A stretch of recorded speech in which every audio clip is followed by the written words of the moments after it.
Assalamualaikum warahmatullahi wabarakatuh. Selamat berjumpa pada pembelajaran bagian ketiga tentang usaha dan pesawat sederhana. Pada bagian ketiga ini kita akan belajar tentang bidang miring.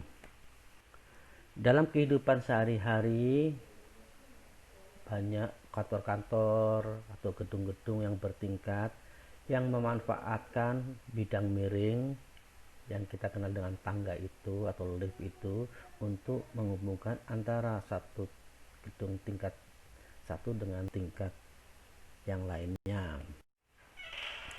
Nah, kita ambilkan sebuah contoh bagaimana bidang miring digunakan dalam kehidupan kita sehari-hari.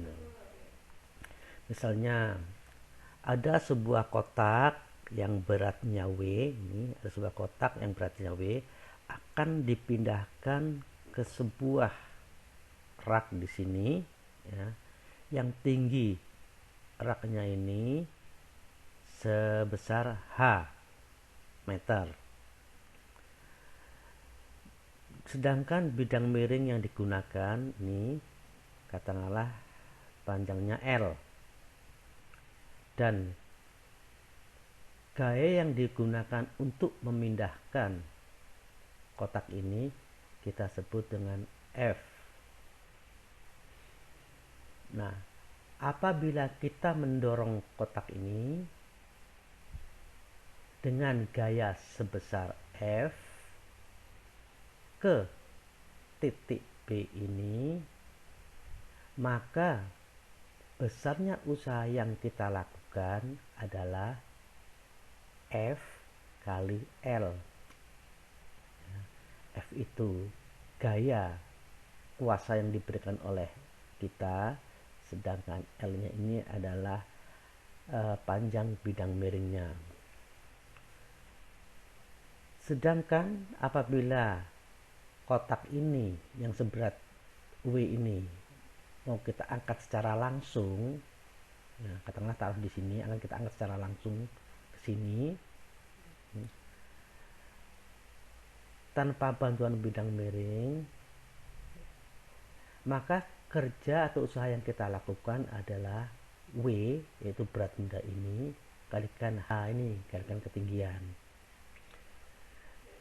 Kalau dua hal tersebut kita gabungkan secara matematis, akan kita memperoleh rumus W kali H sama dengan F kali L, atau kalau kita ubah, F sama dengan W kali H per L, di mana W adalah berat beban 1 Newton, F gaya kuasa 1 Newton, H ketinggian benda yang akan kita dipindahkan, kemudian L adalah panjang bidang miring.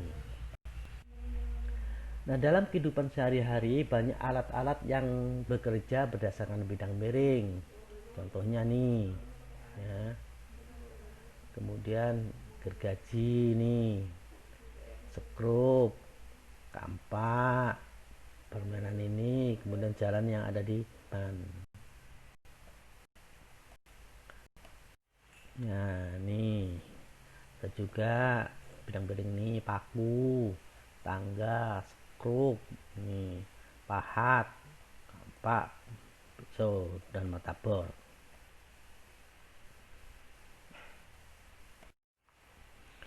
Nah, ketika kita menggunakan bidang miring, maka ada keuntungan mekanis yang kita peroleh,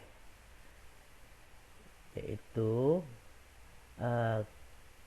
gaya yang kita berikan kepada benda tersebut akan lebih kecil dibandingkan dengan kita yang mengangkat langsung. Maka keuntungan mekaniknya dapat dirumuskan sebagai gaya beban atau beban benda itu per gaya kuasanya atau gaya yang diberikan kepada kita, atau juga bisa kita peroleh dengan membandingkan antara panjang tangga atau panjang bidang miring dengan tingginya. Nih, jadi ini dengan atau diper dengan hanya ini.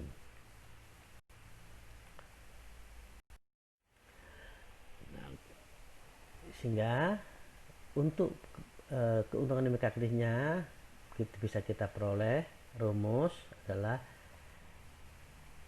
FB, yaitu gaya beban atau beban benda atau berat benda dibagi gaya kuasa atau panjang lintasan bidang miring dibagi dengan ketinggiannya, ya. Sehingga keuntungan mekanik akan kita peroleh, ya. Nah, agar kita bisa bisa mengetahui sampai seberapa pemahaman yang kita peroleh, maka silahkan kalian kerjakan latihan soal berikut ini. Demikianlah anak-anak, kita cukupkan sampai di sini. Kita ketemu pada pembelajaran berikutnya yang keempat, bagian keempat, yaitu tentang katrol. Saya akhiri, wassalamualaikum warahmatullahi wabarakatuh.